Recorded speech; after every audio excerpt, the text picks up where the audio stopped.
Assalamualaikum warahmatullahi wabarakatuh. Halo semuanya, bagaimana kabar kalian? Semoga senantiasa dalam keadaan sehat.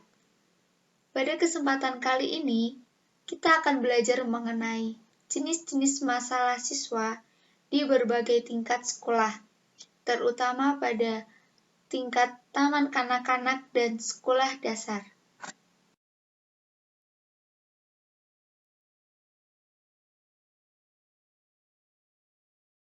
Sebelum masuk pada materi, izinkan saya untuk memperkenalkan diri. Nama saya Dewi Husna, NIM 7101418294 dari Program Studi Pendidikan Ekonomi Koperasi 2018, Universitas Negeri Semarang.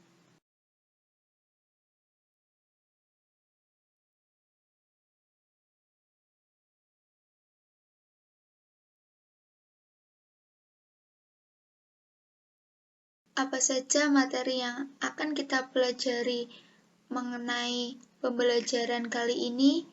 Yang pertama, pengertian dan ciri-ciri masalah. Yang kedua, jenis-jenis masalah siswa taman kanak-kanak. Yang ketiga, jenis-jenis masalah siswa sekolah dasar. Dan yang keempat, ringkasan. Langsung saja kita masuk pada materi yang pertama, yaitu pengertian dan ciri-ciri masalah.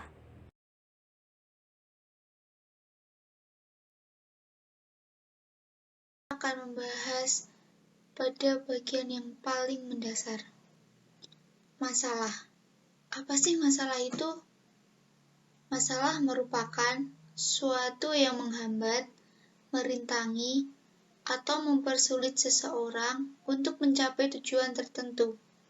Dengan kata lain, masalah akan terjadi ketika realita tidak sama dengan ekspektasi. Bentuk konkret dari hambatan adalah godaan atau gangguan yang berasal dari dalam maupun luar yang ditimbulkan oleh situasi hidup.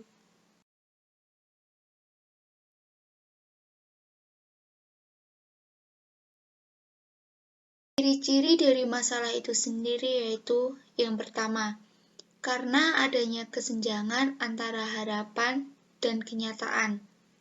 Yang kedua, masalah muncul sebagai akibat dari perilaku yang tidak dikehendaki. Yang ketiga, masalah timbul akibat dari proses belajar yang keliru. Yang keempat, masalah dapat bersifat individual maupun kelompok.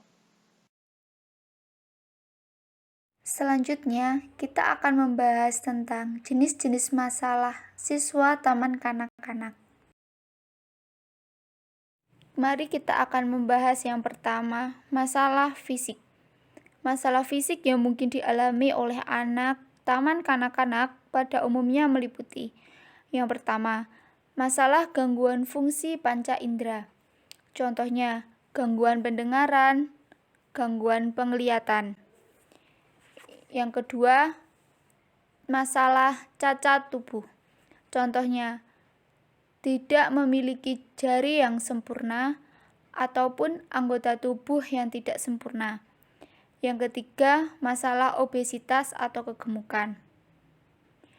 Masalah ini pada anak yang terlalu gemuk mengalami kesulitan dalam beraktivitas dan dapat menyebabkan timbulnya berbagai penyakit, misalnya penyakit jantung dan patah tulang. Yang keempat, masalah kidal. Kidal adalah ketidakmampuan anak dalam menggunakan tangan kanan dengan baik. Sebenarnya, kidal bisa dikatakan bukan masalah.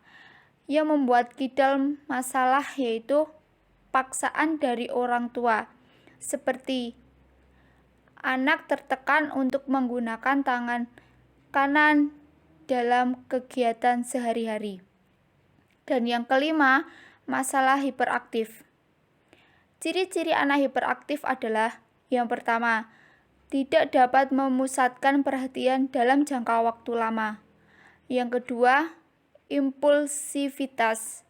Yang ketiga, berlari-larian secara berlebihan. Dan yang keempat, sulit duduk dengan tenang atau gelisah secara berlebihan.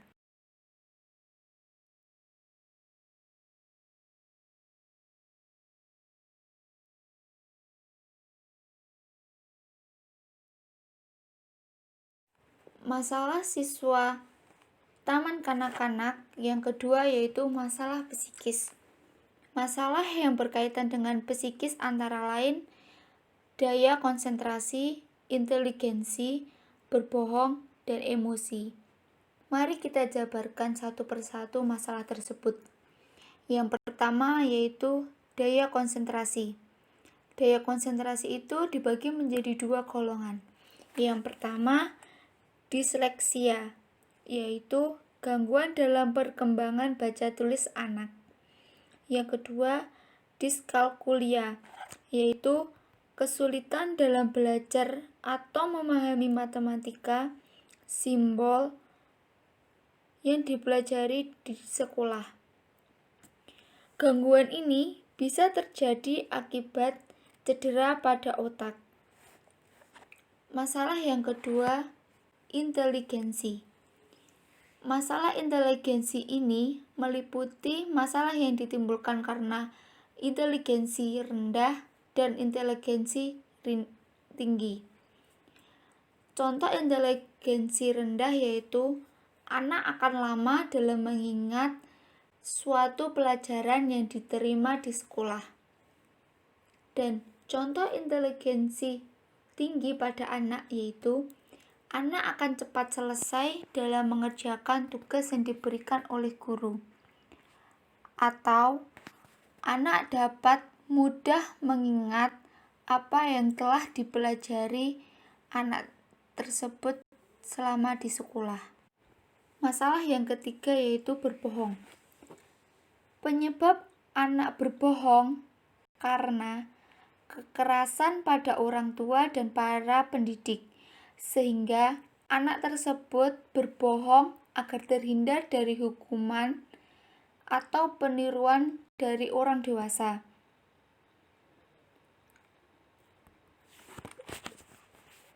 Masalah yang keempat yaitu emosi. Masalah emosi ini meliputi perasaan cemas, takut, marah, iri hati, cemburu, mudah tersinggung, dan perasaan sedih.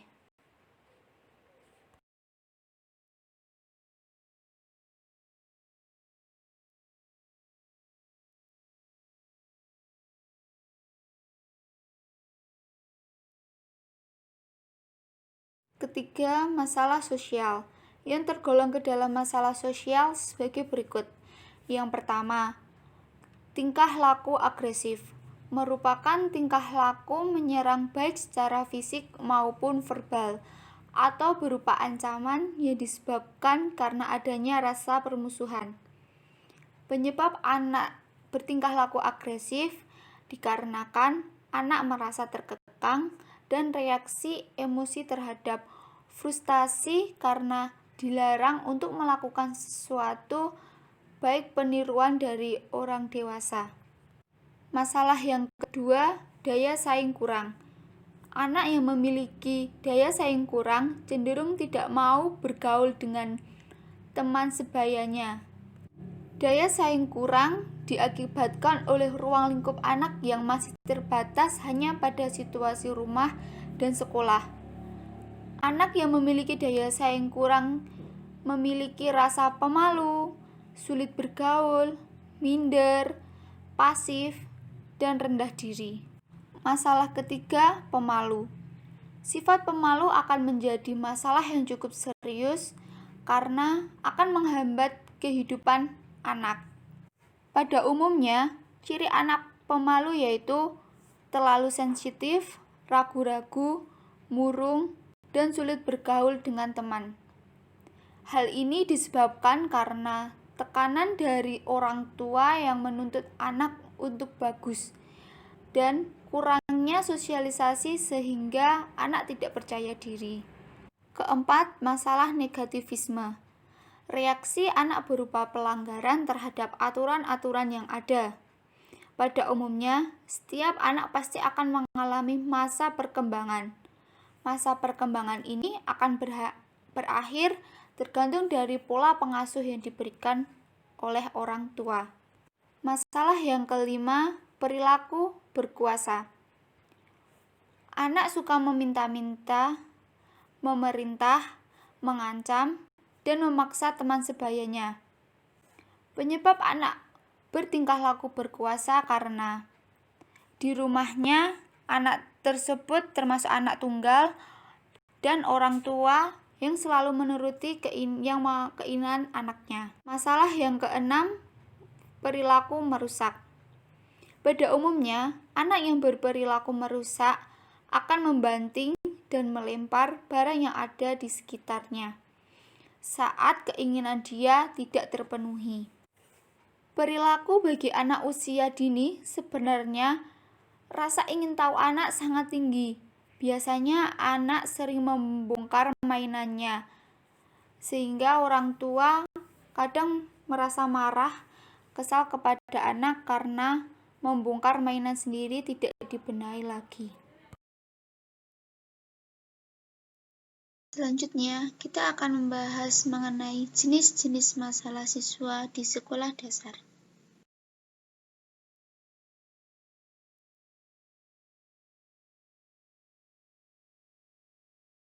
Siswa sekolah dasar berada pada fase akhir masa kanak-kanak dan berada pada rentang usia antara 6 tahun hingga 12 tahun atau sampai munculnya tanda-tanda fase prapuber. Pada fase akhir masa kanak-kanak ini, setiap individu tidak lepas dari berbagai permasalahan yang kalau dibiarkan akan menghambat perkembangan individu dalam mencapai kedewasaannya. Berbagai masalah yang dialami siswa sekolah dasar diantaranya. Yang pertama, masalah emosi. Pada periode akhir masa kanak-kanak ini, ada waktu di mana anak sering mengalami emosi yang sangat hebat. Karena emosi tersebut cenderung kurang menyenangkan bagi anak.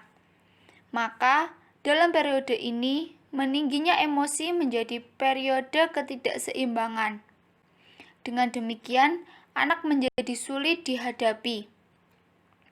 Ada beberapa faktor yang dapat memicu meningginya emosi pada usia sekolah dasar.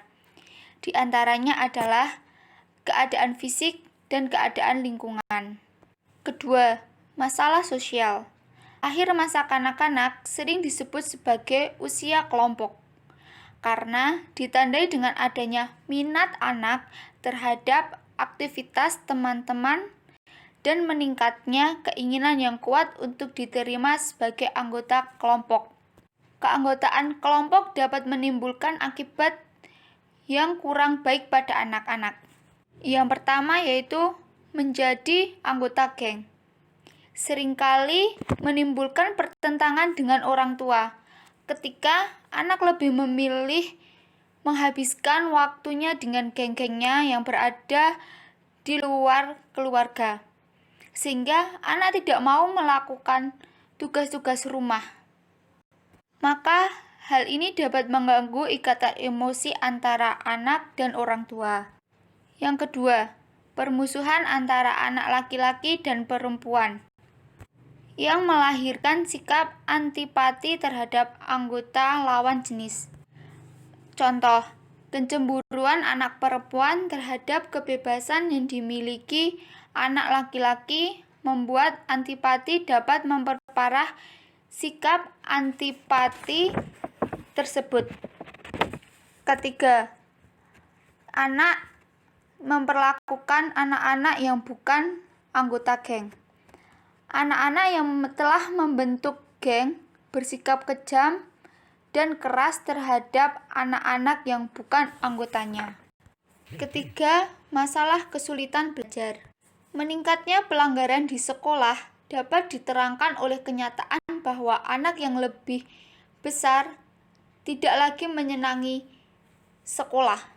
Seperti contohnya, tidak lagi menyukai guru mata pelajaran tertentu, sehingga anak tidak memusatkan perhatian pada mata pelajaran tersebut. Dalam keadaan itu dapat menyebabkan anak mengalami kegagalan dalam belajar atau kesulitan belajar yang ditandai dengan rendahnya prestasi belajar anak tersebut. Pada poin keempat yaitu ringkasan.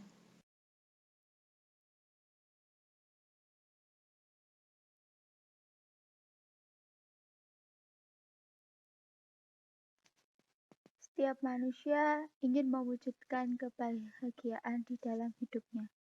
Namun, pada kenyataannya, manusia menemui berbagai permasalahan yang dapat menghambat dan mengganggu tercapainya kebahagiaan tersebut. Demikian juga dalam pendidikan. Dari berbagai jenjang atau tingkatan juga mengalami berbagai permasalahan hidup. Apabila permasalahan tersebut dibiarkan begitu saja, akan mengganggu dan menghambat tercapainya tujuan pendidikan.